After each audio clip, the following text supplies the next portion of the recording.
welcome to another episode of the Odd Lots podcast. I'm Tracy Alloway. And I'm Joe Weisenthal. Joe, you remember last month we spoke with Jared Bernstein, who's the head of the White House Council of Economic Advisors, and we were talking about Bidenomics. Yeah, great chat. Always appreciate sort of getting a sense of how policy makers are thinking about things. And obviously, we've talked a lot about this sort of like industrial policy, domestic investment side, but there is still more. Yeah. So he outlined these kind of three basic planks of Bidenomics. And you already mentioned the big one, which is public investment / industrial policy, whatever you want to call it. The second one is sort of empowering workers. And then there's this third one about promoting competition. Yeah. And we touched on it with Jared. We spoke a little bit about how the Biden administration is approaching antitrust, but I think it's one of those topics we really need to get into because it keeps coming up in various ways. Can I just say, I don't know anything about this topic. That's true for most episodes that we do, but I feel very comfortable saying that, like, when it comes, the law is not an area in which, I'm like used to like reading like sell side research about like, okay, the Fed is going to do this, so inflation is going to do this. And when it comes to things like sort of like the legal philosophies related to mergers, et cetera, like I really genuinely know very little. All right, Maybe well, nothing. There's a market opportunity out there to become the antitrust guy on Twitter. So maybe that should be our goal. But you have to admit, it does keep coming up. Yes. So we recorded an episode with Scott Hildenbrand recently about bank consolidation and whether or not we're going to be seeing a lot more bank mergers in the wake of the deposit drama in March. And then it came up again, I think, on our episode with Josh Wolf, right? Yep. Where he was talking about how big tech companies are investing in artificial intelligence, but they're doing it in a very specific way to possibly evade regulatory scrutiny. Yeah, that was one of the things I hadn't appreciated before. And he pointed out that you have all these big companies making these huge investments, VC-looking investments in AI startups. And he posited that one reason they may be making these investments, Microsoft making investments, Google making investments, is because, well, maybe antitrust authorities aren't going to be very happy if they buy some of these companies, but they can maybe perhaps like make something that resembles a VC style investment. So it's coming up enough in different sectoral conversations that we have that I think we need to drill deeper into the environment right now. Absolutely. Well, I am very pleased to say that we do, in fact, have the perfect guest. We're going to be speaking with Jonathan Kanter, the Assistant Attorney General for the Antitrust Division at the Department of Justice. So, Jonathan, thank you so much for coming on Odd Lots. Thank you for having me. It's a pleasure to be with you today. Maybe just to begin with, you can give us an overview of what does antitrust actually mean in 2023 versus, maybe in previous administrations or previous decades? Yeah, so let's take a look back through history and think about the importance of competition in a competitive economy.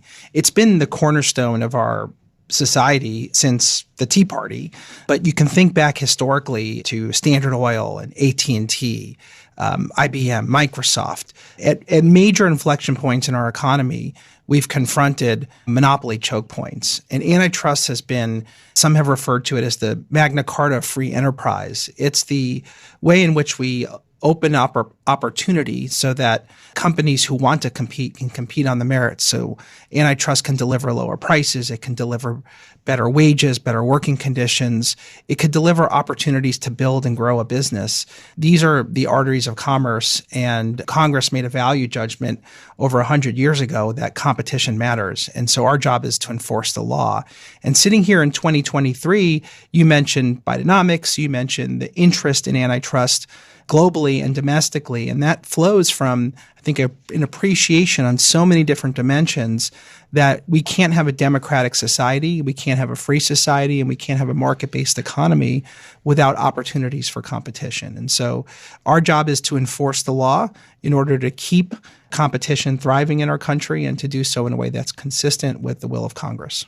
So my impression is that historically, when it came to industry consolidation, which I guess on some level always maybe reduces the amount of competition out there, but that when it came to industry consolidation, a key factor was this idea. It's like, well, if a company has monopoly power or if oligopoly power, then they can raise prices more, and that's bad for consumers, and so that should be blocked. And my understanding is that there's been some evolution of thinking where maybe there's more than just raising prices. And obviously this comes up in tech because we use a lot of tech products that they don't charge us anything except for the check mark on Twitter, which I haven't paid for. But other than that, so I get the impression that the sort of thinking about what actually constitutes something that would harm competition has changed. So I guess I will start by saying in many respects, nothing fundamentally has changed. Mm-hmm. The law is still exactly the same as it was when it was written. And the law says, for example, in the context of mergers, that we should prevent mergers that may substantially lessen competition or tend to create a monopoly, and that we should bring cases or we should prevent monopolization of markets or restraints of trade.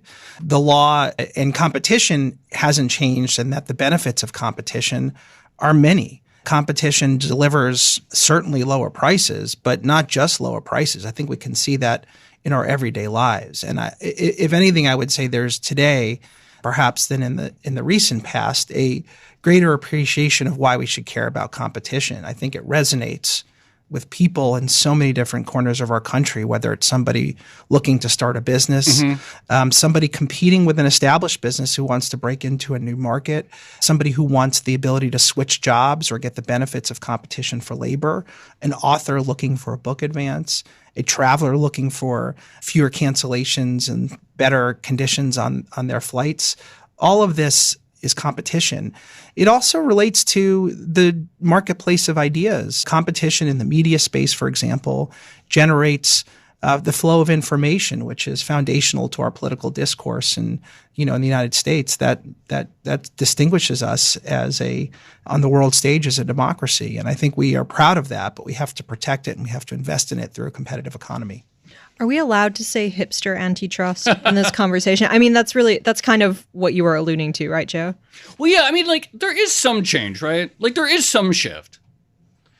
Yeah. So let me start by saying it's a good thing that we're audio only, or maybe it's a bad thing, because if you saw me in person, you would recognize that I am definitely not a hipster. My hairline. I am. I'm wearing a Western shirt right now. Yeah, there you go. So I think we can dispense with that right away. Okay. I think we're talking about antitrust. Yes. And I think we're talking about restoring antitrust that really reflects the will of Congress. So the antitrust laws were written at a time when members of Congress and presidents who signed bills didn't want a concentrated economy. They didn't want clogs on competition. Right. And I think going back to our, a few moments ago, it's not that something has changed in terms of the law, but it's really that something has changed in terms of awareness. And I think what I've found, at least throughout my evolution, I'm someone who spent my entire career in the antitrust space, going back to my summers in law school working at the FTC to my first job at the Federal Trade Commission in 1998. I've been practicing antitrust ever since. And when I started, it was in many respects a niche area that was really interesting, perhaps a bit wonky, did not generate a lot of attention, certainly was not the subject of a presidential executive order or the third pillar in a presidential economic platform. But I think what we found out, in fact, what I find today is that the awareness outside of the insular antitrust bubble is greater than ever, or perhaps it is greater than in at least, or about 100 years. And so why?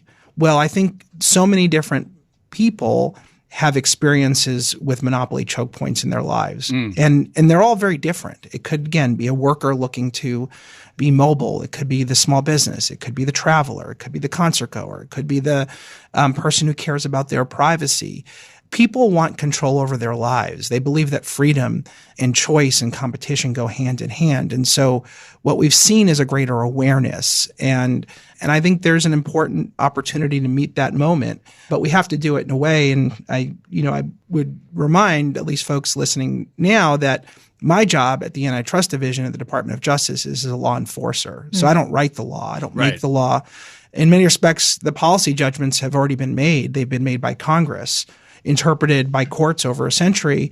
And our job is to enforce the law the way Congress wrote it. Now, I personally believe there's a lot of wisdom in the antitrust laws, and it is a really important part of our free and democratic society and open markets and economic freedom. But those judgments were made, initially in 1890 and then again in 1914 and then numerous times thereafter as the antitrust laws were revised, updated, and expanded. So just on the awareness point, I think everyone can appreciate the sense that maybe a big monopoly is bad for either our personal lives in one way or another or for economic society as a whole. You kind of get this nagging sense that, well, maybe Amazon prices are really low, but it's not great that they're crowding out other players in the market. And I know Biden has talked about using antitrust to also improve, workers' lives and labor power and things like that. But how do you actually measure these things, first of all? It's one thing to go out and look at prices and say, well, there's a bad monopoly out there and they're raising prices and that's bad. I imagine it must be kind of different to go out and say like, well, there are these other things happening that might be detrimental to the economy as a whole.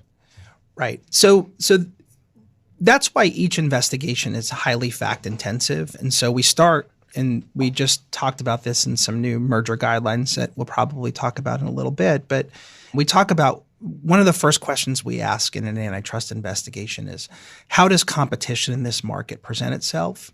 And does the merger or the conduct in question threaten that competition?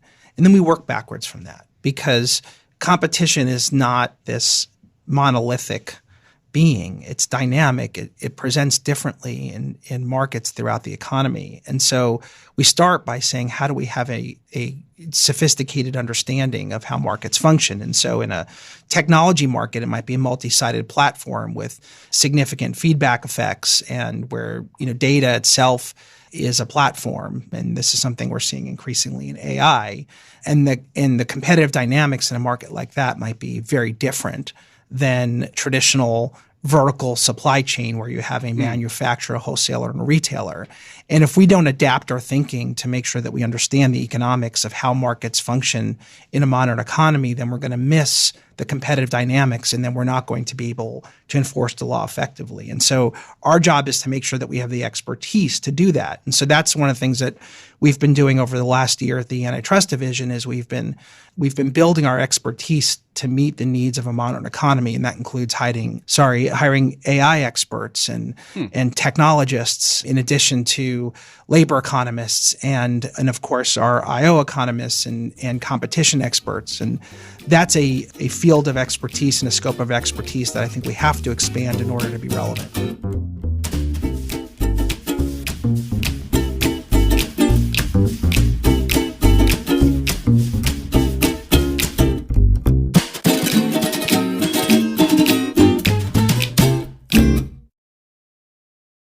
Since you mentioned multi-sided marketplaces, I know that this is something specific in the new merger guidelines, which you released in early July and which you just sort of teased ahead. But why don't you just sort of give us the summary as you see it of what's new in these new merger guidelines, and so that companies thinking about doing deals like generally understand the rules of the road here. Right. So just for a little bit of background, in Great. 1914, Congress wrote the Clayton Act, and Section 7 of the Clayton Act prohibits mergers that may substantially lessen competition or tend to create a monopoly. That law has been updated numerous times, including a significant amendment in the 50s to make sure that the law captured a broader range of acquisitions, including asset acquisitions, but also to clarify, and this was an important update, that antitrust and the Clayton Act can apply to vertical acquisitions, or as they termed it at the time, conglomerate acquisitions, something that we would probably use a different term to describe today. And so the statute was written broadly to protect competition, and then it was updated again to provide a notification requirement.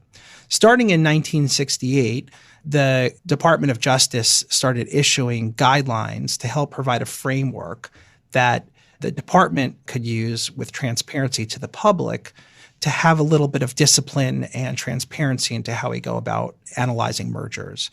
There have been updates since then, including a significant update by the Reagan administration in 1982, updates in 1984, 1992, 1997, 2010 and then a partial update in 2020.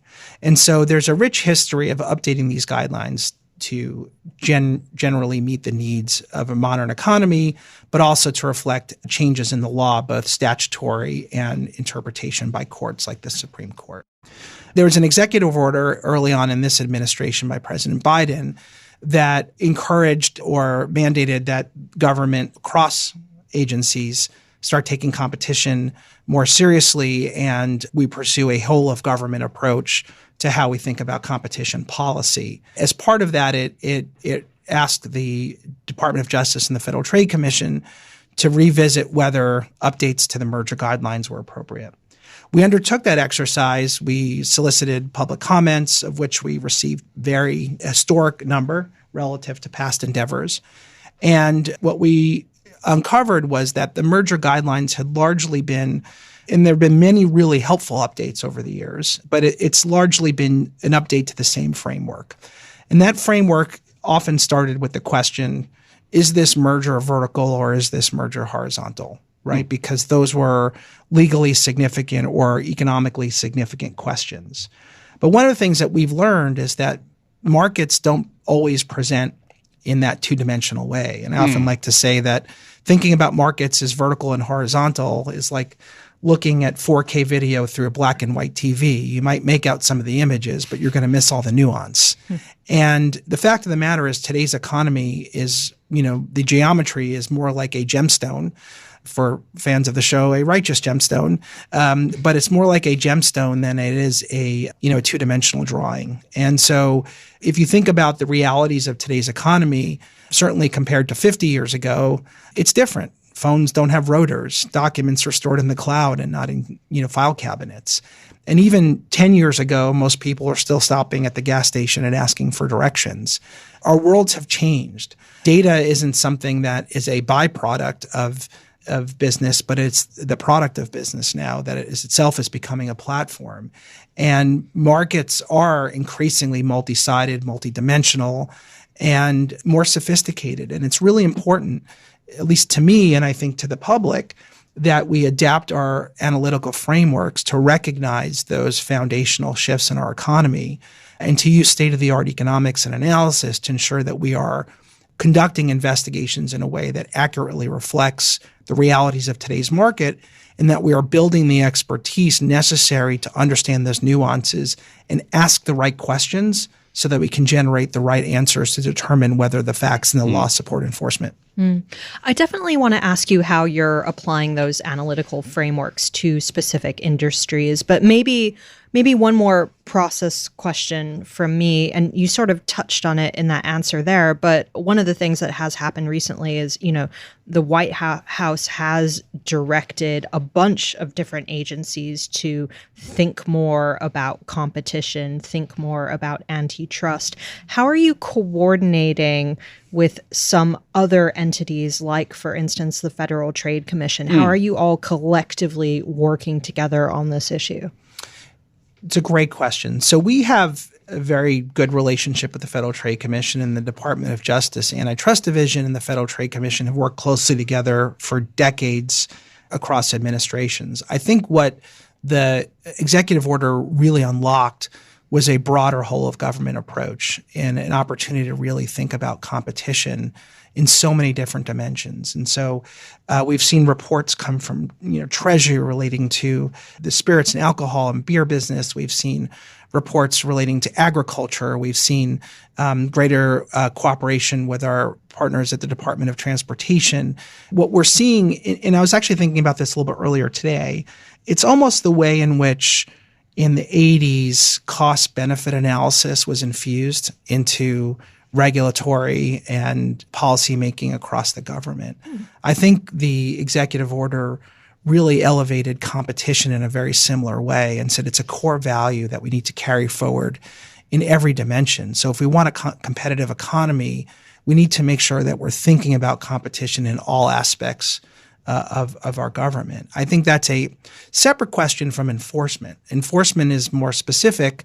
It's not covered by the executive order, but it's something that we do on a case-by-case basis. But nonetheless, we've still been pursuing a more whole-of-government approach. And one example is we believe for the first time ever, at the Antitrust Division, a Packers and Stockyards claim based on a referral from the Department of Agriculture in order to address issues in connection with the tournament system that was affecting farmers and growers and poultry processing plant workers who were, in our view, being deprived of better wages due to information sharing. And so unlocking those tools is a very important part of the agenda, both from a policy perspective so that we can weigh in and encourage our fellow agencies to think about competition and competition policy and share our expertise, but also in how we deploy our own enforcement tools. Let's get into some of these. Actually, I was going to ask you a question about banks. And I wanted to start getting into the sectoral questions, how you think about how this applies to different industries. But since you mentioned the tournament system of poultry, which I had never seen or heard this term, and I feel I would be remiss to, because now it's like, oh, we're definitely going to do a tournament poultry episode. What is the tournament system in poultry? And I do remember, like, there was a lot of talk about stockyard consolidation, particularly in 2020 when there was a scarcity of meat due to supply chain issues and things like that. What is the tournament system of poultry, and what are some of the things that you identify within the sort of meat or poultry or farm ecosystem that flashes on your radar? Yeah. So without going into specifics of specific investigations, yes. Generally speaking, the concern that's been expressed by farmers and growers throughout the country is that the risk is being shifted from the packers to the farmers. Okay. And so it's almost like growing into a gig economy style model where the farmers take all the risk, where they're asked to be exclusive or have elements of exclusivity in their commitments, but then are under the thumb of larger companies who are at their whims in terms of this, how much supply is being purchased, how much of the risk of failure is on them, and then on risk of loss. And so it's, again, without getting into too many specifics and talking about any specific case, there are elements of it that I think are emblematic of other areas of our economy where workers or entrepreneurs are being held, at the thumb of really significant, powerful companies who are imposing terms that not only exploit but limit their ability to work with competitors. Tracy, two things. A, I think I'll tell you after the episode, I think I have a good chicken guest actually on more of this topic. You know how I feel about chicken episodes. I know, and I've been meaning to tell you. And two, what Jonathan just pointed reminds me of our conversation with Gord McGill about the distribution of risk being distributed outward onto the drivers rather than trucking companies. Right. So this broader theme in society comes up again. I mean, this does seem to be something that companies are becoming more sophisticated about, the distribution of risk and also, I guess, pricing to some degree. And a lot of this is contractual too, right? I think when we start getting concerned is when a lot of these are terms and conditions that are being posed as to and are being imposed by companies with power. Jonathan, can I ask one more process question before we move on to banks? And I promise we will get to them. But how do these things land? This might be a weird question or a simplistic question. How do these things actually end up on your radar? Is it you're working at the DOJ and you wake up one day and you think, I think I see some problematic things happening in the poultry industry or in tech or wherever? Or do you kind of have like a vision of how all this should work together? Like, how does this actually land on a desk at the DOJ? So many different ways. I'll give you a little anecdote because I remember it was the summer of 1996, and I'm dating myself here and revealing my unhipster-like age. And it was my first summer of law school, and I was working at the FTC. And I walked in the morning, and I was bright-eyed and excited to roll up my sleeves and dig in. And I walked in the morning, and I saw attorneys, and this was common at the time. We can explain the technology, but reading newspapers. And people were flipping through newspapers. And I was like, oh, why are people reading the newspaper? And what I was told at the time was looking for potential leads. And it was very, intuitive point, which is that that was one source of case generation. I've come to learn that there are many sources of case generation. Some of it is we develop expertise in industries and we monitor those industries. And that might be as simple as opening up a newspaper or logging online to local journalist. But it also might be hearing from industry participants, affected customers, consumers, farmers, entrepreneurs. One of the biggest sources of case generation for us tends to be from business. So I'm often asked the question, well, is antitrust good for business? And, if you ask the folks who are coming to us asking for enforcement of the antitrust laws, I think the answer is yes. A lot of our cases are generated by businesses who want the opportunity to compete, or in a B2B market or consumer market don't want to be held under the thumb of a dominant firm or dominant firms. We have a number of other ways. I think it's important for us as the economy becomes more sophisticated to use data analysis to identify trends that might indicate problems and concerns. We have a whole range of tools and methods that we are using and modernizing to make sure that we are being proactive in our case detection. Now, that's a little bit different there are a couple of distinctions in some other areas of our enforcement. One is mergers. And so I mentioned the update to the Clayton Act in the 70s. That required mergers of a certain size to pre-notify and wait to close until we've had the chance to investigate. And that's called the Hart-Scott-Rodino Act. So mergers, at least above a certain size, come to us through merger filings. Right. Got it. And then in the criminal context, where we have criminal antitrust enforcement, we will get tips, we will get proactive sources and methods that we use to uncover violations. But we also have a vibrant leniency program where we can have potential wrongdoers come to us under certain conditions and self-disclose. So it's not reading the newspaper, but, there was an episode of a podcast called Odd Lots that was released July 17th, 2023, in which our guest said that large tech companies are making big investments in AI startups because they're worried about antitrust enforcement, and so they are not going to buy them outright. But what they're doing is maybe a large company with a big cloud division makes an investment in some company that makes an AI model, and then that company spends all of their money on the investor's cloud, and then all of their future customers are implicitly customers of that cloud, et cetera. And so I'm curious, when he said that, he's like, well, this is just because of a way to get around concerns about antitrust. Are there non-merger things that are anti-competitive in your view, such as business relationships that large tech companies could make with, say, strategic investments that can, raise red flags even if they're not formally a merger? So that's a fun question. I think you have a future in writing law school exams because that's like a perfect hypothetical scenario. Again, I want to be careful not to wait. It's all hypothetical. I didn't name any companies, by the way. I didn't say Google, OpenAI, Microsoft, Anthropic. I just said large cloud companies with a model. Well, thank you for that. Yes. Let me take a little bit of a step back Sure. at a different level of abstraction and try to answer Sure. that question in a productive way here for you. So one of the things I often will say across all industries is that substance over form. And so what we're looking at is it's not just mergers. First of all, one of that amendment that I mentioned in the 50s made sure to cover other kinds of partial and asset acquisitions. Our new merger guidelines has a whole new section that specifically addresses partial ownership and acquisitions. And there are other parts of the antitrust law. There's monopolization. There's an area of antitrust enforcement that we have deployed perhaps more extensively than any enforcement authority ever since it was enacted in 1914, and that's called Section 8 of the Clayton Act, which prohibits interlocking directorates, meaning you can't sit on the boards or have representatives on boards of competing companies. And we've caused, I think, over 15, nearly 20 members of boards to step off boards in violation of Section 8. And we have a whole range of investigations that are open.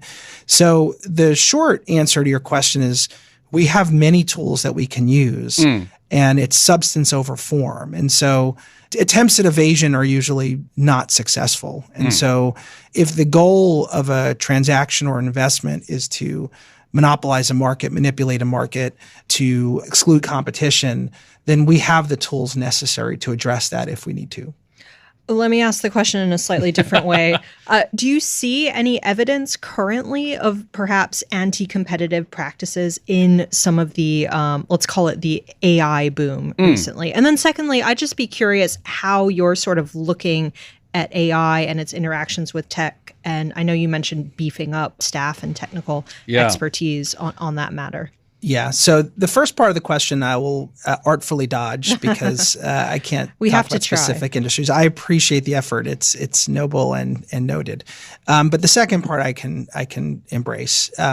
So our job is to make sure that we are following the puck where it's going. So much so that we have something at the Antitrust Division we call Project Gretzky, based on the famous quote from Wayne Gretzky, which is, he skates to where the puck is going, not to where it is. And so AI is a significant inflection point and development in business. And it's changing the way a lot of things operate, and it's changing economic realities. And so we have to understand those significant changes. And it's really more, AI is an umbrella term that's used to talk about a lot of different things. Right. But machine learning, data as a platform are all really important developments. And it's also going to create, many really great opportunities, right? So, we're agnostic in many respects to the technology itself, at least at the Antitrust Division. What we're trying to do is make sure that, particularly at these inflection points, that competition has the ability to thrive. It's also not lost on us, and we've talked about this, that AI is, particularly, for example, like a large language model is based on data and mountains of it. Yeah. And so when you think about AI being deployed, not just in the consumer tech space, but in enterprise tech and healthcare and energy and agriculture and everything in between, we're looking at a world where companies that have access to the most data are going to be able to pay the cost of entry.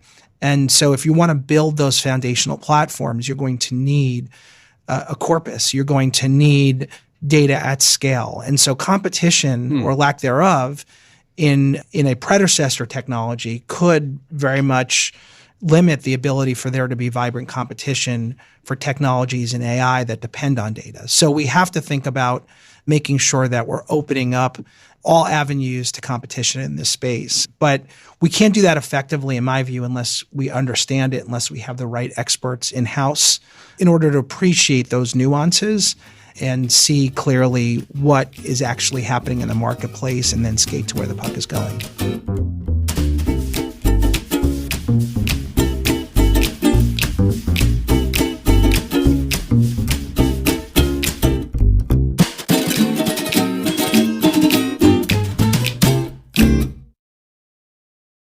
Ask a question about how antitrust thinking dovetails with other priorities. And this is also sort of a segue into consolidation in banks. So obviously, Silicon Valley Bank blew up in March. And perhaps one reason that it blew up is because there are lower sort of regulatory requirements for smaller banks. And I wonder if there is a tension where you want there to be competition with the gigantic money center banks that are based in New York. But on the other hand, there are many who argue that, say, a Canadian-style banking system of essentially like 6 banks, all of which are very big and regulated to the max, is the most stable system. And so I wonder how you think about tension, where it's like, okay, we want there to be a competitor to the big ones. One way to make sure that there's competition is to lower maybe the capital requirement standards, et cetera. But if you have this competition, then does that run into priorities potentially of financial stability? Sure. It's a great question. So the word dovetail, or words, I guess it's a word, right? I'll look it up while you're Yes, is the perfect way to describe it. So because, we have some authority here, but that authority dovetails with the bank regulators. And the two sides of the coin work very well together and are important complements. And so there's something called the Bank Merger Act, which gives us, the Antitrust Division, the ability to provide a report to the bank regulators to assess competition. And we do that on the regular when there are certain bank mergers that we're obligated to address. And then if we decide we want to challenge an acquisition, we still have independent authority to do that, even after the bank regulators weigh in. what I gave a speech at Brookings a few weeks ago where I talked about, many respects, a lot of the things that we've already discussed today, which is how our economy has changed. And in the context of banks, I talked about how, competition and banking might have been reflected in giving away free toasters when you sign up for an account. But those days are over, and banking is very different today than it was, 30 years ago. And the last bank merger guidelines were written in the 90s when people still got toasters, and that's outdated. And I think we realize now that bank fees and overdraft fees, I think one of your guests a few weeks ago, Jared Bernstein, talked about that. Those are in different technologies, and customer service are all nuances of a modern banking economy. And we want to make sure we understand that well so that we can provide appropriate analysis to the bank regulators. The other distinction that I called out in that speech is that a lot of bank merger analysis, at least on the competition concentration side, had been done using a very stylized model of what we called HHI index, Herfindahl-Hirschman index, which is just a fancy way to talk about measuring market shares and concentration levels. It's actually a relatively simple mathematical exercise, quantitative exercise, but it's based on deposits in local branch overlaps. And one of the things, I tried to stress is that, while in some instances that may be helpful, that it's probably not the most sophisticated or relevant way to assess competition in today's markets. So we want to make sure that we're also updating our bank merger guidelines, which is something that we're working on, also under the executive order from President Biden. And in that discussion, we're going to think about all these different dimensions of competition, the different roles of banks, but also making sure that we understand that different banks have different kinds of customers. And so making sure that local communities have access to banking and competition and viable, resilient banks is a really important part of making sure that it's competitive, because after all, the needs of a local business might be different than a multinational. And local banks and regional banks, are quite good at investing in their local communities because they want to build that vibrant local competitive economy. And so this is all agnostic to specific deals. Sure. It's simply just saying that it's important for us to make sure that our analysis understands those considerations.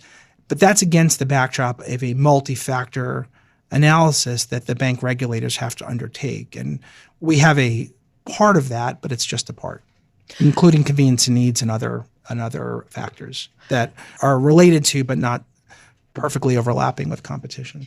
It feels like there's sort of a high-level philosophical tension or disagreement here where, on the one hand, it might be nice to have thousands of local banks with significant expertise and they know their customers and are able to sort of decide who gets a loan and who doesn't, versus the financial stability sort of efficiency concerns where maybe it would make more sense to have a Canada-style model where we have 6 dominant banks or something like that. And I think we've seen various expressions of those disagreements recently. I think Elizabeth Warren has sort of, clapped back at some of Janet Yellen's thinking on this topic. But when you're at the DOJ, do you think about this from a sort of holistic top-level perspective? Do you think this is maybe what the banking system should look like, or this is where we would like to see the banking system go? Does it kind of reach that level? So I'll leave it to the banking experts and regulators and policymakers and legislators to determine, or discuss that big picture. We have the luxury, I guess, of focusing on this one narrow question: is how do we make sure that these portions of our economy are competitive, and how do we make sure that we are enforcing the law and providing expert reports to the regulators on the impacts of competition. And as I talked about in my Brookings speech, our belief is that the law promotes and encourages there to be a competitive economy, including in banking, and we try to enforce that faithfully. I'm curious about just firm size. And this comes up, I see a lot of Twitter fights about this, which is that there is this sort of school of progressive thought which says small businesses aren't really that great, that we like to extol them, that we like the idea of competition and all these small businesses, but that by and large, labor protections at small businesses are worse, that wages are worse, that environmental concerns are worse, that large companies are more likely to be unionized, that large companies are more likely to invest in things related to decarbonization and so forth. And that, the economy is too much of the economy is run by small business owners that have incredible leverage over their own employees in their own area. I'm curious, how you think about size. Is size good or bad per se? Are there concerns about too much deconsolidation? I mean, I get most of the conversations about consolidation, but are there concerns about too much distribution and some of the costs that sort of come with the management-labor relationship? And I'm curious how that fits into your thinking. Yeah. So again, I think, I try to start from the premise of, well, what does the law say? Yeah. And how do we go from there? And so when you're talking about antitrust historically, you're talking, we mentioned earlier, the Standard Oils and AT&Ts and such of the world. We're often talking about some of the biggest companies, not exclusively, but those are where a lot of the biggest choke points occur. And that's sort of at the origin of anti-monopoly and antitrust law. Statutes provide different requirements. And so we talked about the Clayton Act and mergers, and it takes the view that not only a merger is problematic if it substantially lessens competition, but also if it tends to create a monopoly, right? So that's a value judgment that if something tends to create a monopoly, it could be illegal. There is a monopolization prong of the Sherman Act, Section 2 of the Sherman Act. So, certain kinds of conduct that is used to create a monopoly can be illegal. And that was a judgment that Congress made, and we have the obligation to enforce. And I would also say in terms of small, there's a lot of, and I'll refer you to some of the legislative history and discussions around the creation and amendments to the antitrust laws about the importance of small business opportunity. But I guess I approach this discipline from the perspective of that we're preserving economic opportunity. And so to me, opportunity and freedom go hand in hand. And, one of the things that makes our country so amazing and such a wonderful place to be is that we provide opportunities to everybody when things are going well and things are going right. And the small business on the corner, can lead to upward mobility for the next generation, for an industrious and ambitious people. And we want to make sure that we're providing those opportunities.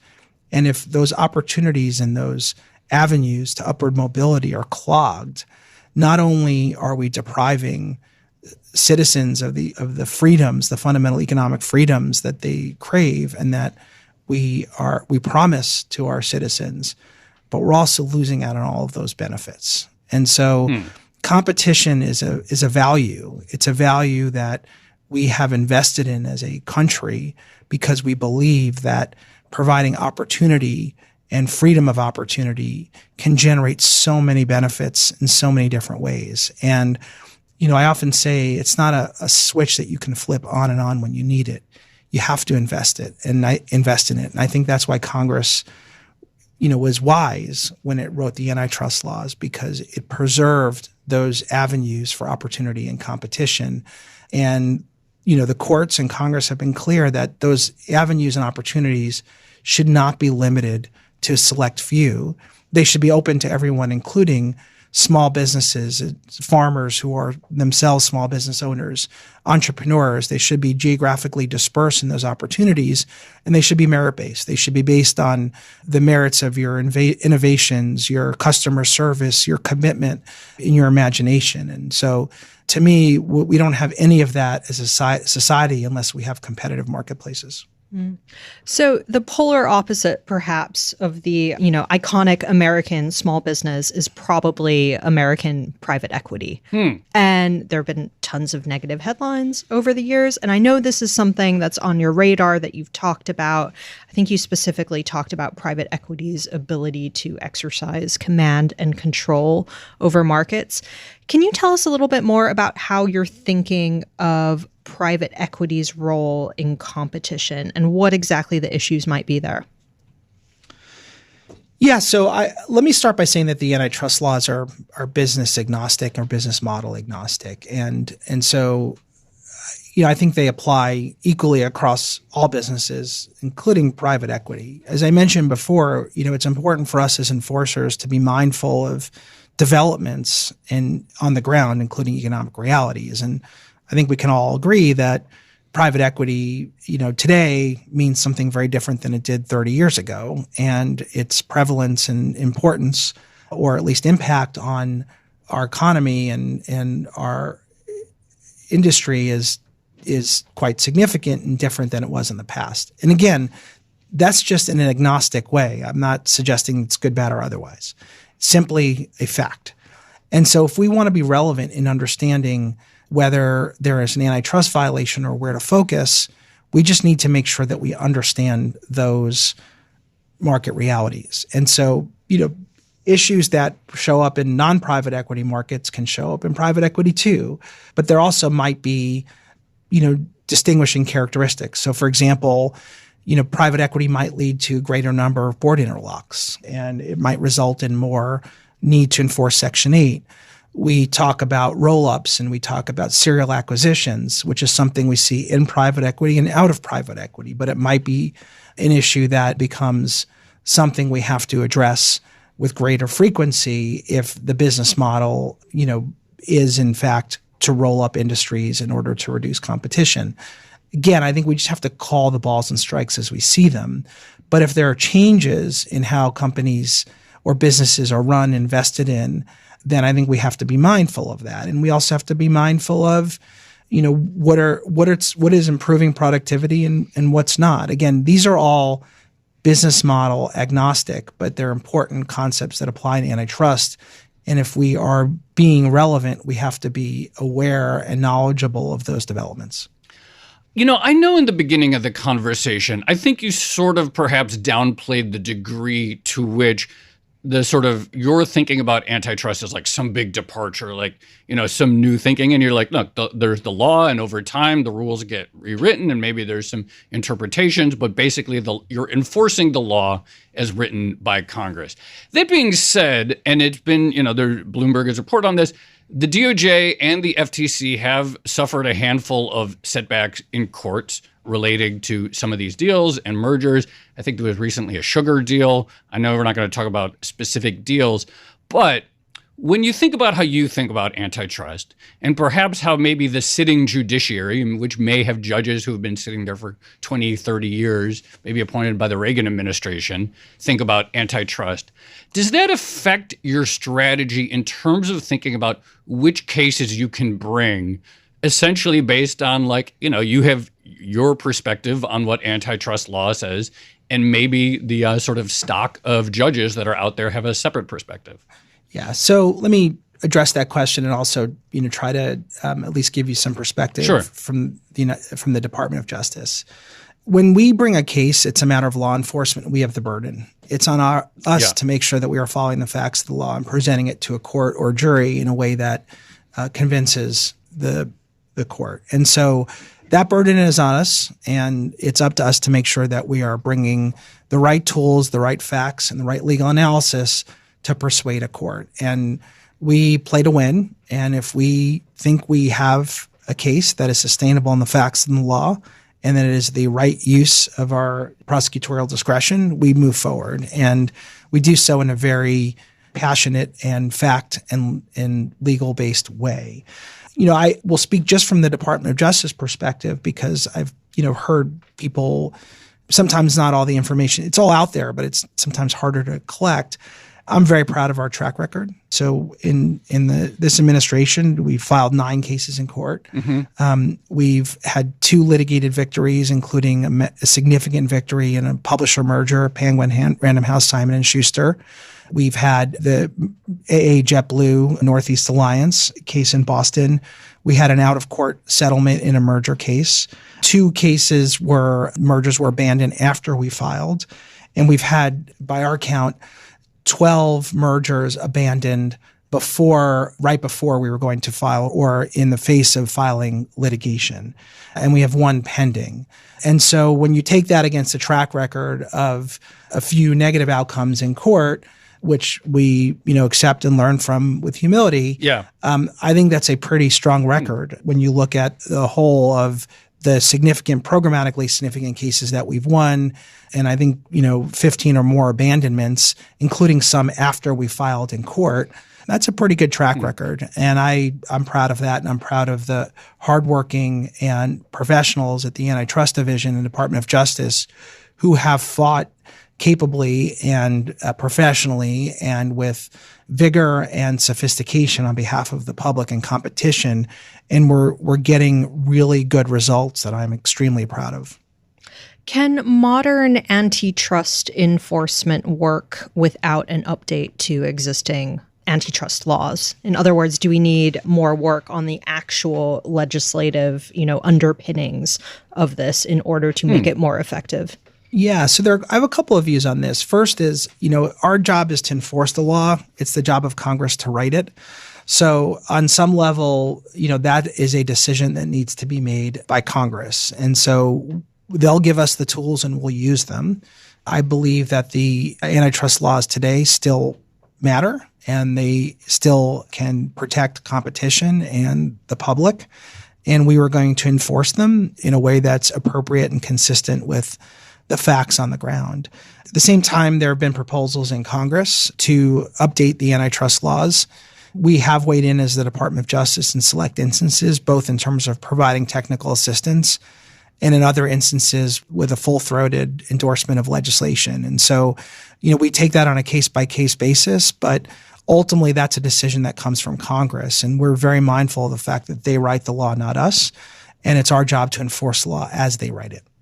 I just have one last small question. Can mergers be good? And by that, I mean, companies, when they buy other companies, they're like efficiency gains, one common platform, ways to improve productivity, et cetera, across firms. Are you open? Is that a consideration? Do you believe in that possibility? Or in your view, is that mostly spin when they say that? So I'll start with the most diplomatic answer, which is, and the accurate one, which is, my view doesn't matter. Okay. Which is, and what by that I mean, our job is really to determine whether the merger substantially lessens competition or tends to create a monopoly. And so that is what we are trying to do in a very fact-oriented way. I think that's kind of different from the separate, State of the Union question on whether mergers are good or bad and whether efficiencies are realized or not. In any given transaction, companies will often, explain why they think their mergers will generate certain benefits that they either offset or mitigate competition concerns. And we have a framework for how we evaluate those efficiencies. This came up in our book publishing case that we won. And I think the court in that case laid out some pretty specific requirements for verifiability and making sure that those claims are something that can be supported in the court of law. And so we are appropriately skeptical. It's not, or not skeptical. We are appropriately scrutinizing, I should say, to make sure that if folks come in with claims that they're accurate and that they can be verified. But I also come back to the foundation, which is antitrust merger law is ultimately an exercise in risk assessment.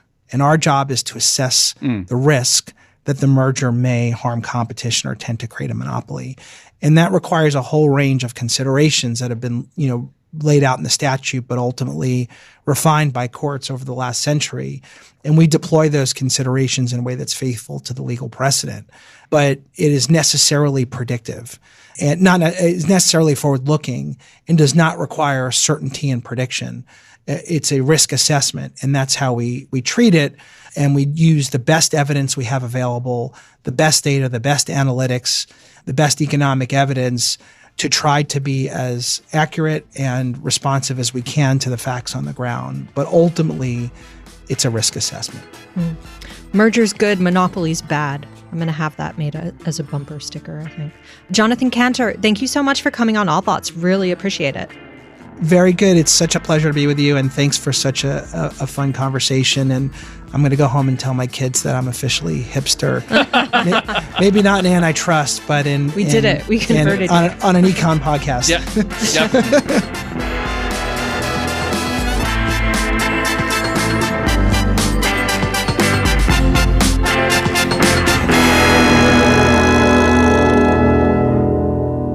Joe, that was really interesting. There's so many things to pick out of that conversation. I enjoyed hearing Jonathan's anecdote from, I think it was 1996, about how people at I think it was wasn't it the FTC at that time, how they were sort of generating leads for cases. I know. I think I've heard about that. And it's you're just open the paper, open the front page of the Wall Street Journal. It's there's an interesting sounding deal. It's they find out about them the same way that we do. Or a farmer comes and complains about poultry tournaments. The other thing that was interesting, just in the context of AI and tech, was that it does seem like more attention being paid to perhaps new types of ownership structures. Yes. So not outright mergers, but if you take a minority stake or something like that in a company, it could still garner interest. That was really interesting. The fact that perhaps some of the avenues of where anti-competitive behavior could turn up in data ownership, that's going to be huge, obviously, right? I mean, that's already this huge deal. You hear about it in finance all the time, like who has access to financial data, how much they charge for it. But now if these data sources are basically what you build a business off of, I thought that was super interesting as well. Right. And throughout recent history, data has always been a source of competitive edge and almost de facto proprietary, right? Yes. This is how you become a big and powerful tech company, by having access to powerful and exclusive data. It's going to be really interesting to see how they sort of deal with that aspect of it. I'm still really interested, and I don't think there's a answer that can be even given to the question, but this idea that we talked about, how it fits into other priorities of going back to the sort of broader Bidenomics question of I do think that there is some tension between, do we want a consolidated banking system that's really stable, or a competitive one in which some banks aren't too big to fail, et cetera.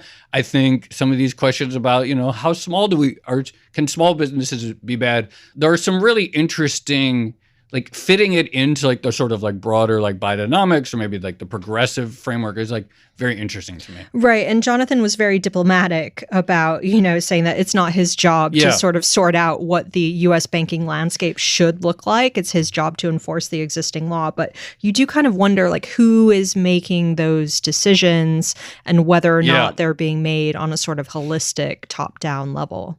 I think Jonathan would be a great law professor. This is no, seriously, like I said at the beginning, I don't know anything about this stuff. This has really never been my sort of realm of thinking. And I actually felt like I genuinely learned a little bit about how our antitrust system works by talking to Jonathan. Now you've been Sherman Act pilled. I'm Sherman Act filled. All right. Shall we leave it there? Let's leave it there. All right. This has been another episode of the Odd Lots podcast. I'm Tracy Alloway. You can follow me on Twitter at Tracy Alloway. And I'm Joe Weisenthal. You can follow me on Twitter at The Stalwart. I don't think Jonathan's on, but you can follow the DOJ Antitrust Division at Justice ATR. Follow our producers, Carmen Rodriguez at Carmen Armin and Dashiell Bennett at Dashbot, and check out all of the Bloomberg podcasts under the handle at Podcasts.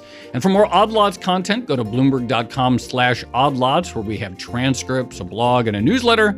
And check out the Discord, discord.gg/oddlots. Listeners hanging out in there 24/7, chatting about all of these topics and more. And if you enjoy Odd Lots, if you too have been antitrust pilled, then please leave us a favorable review on your favorite podcast platform. Thanks for listening.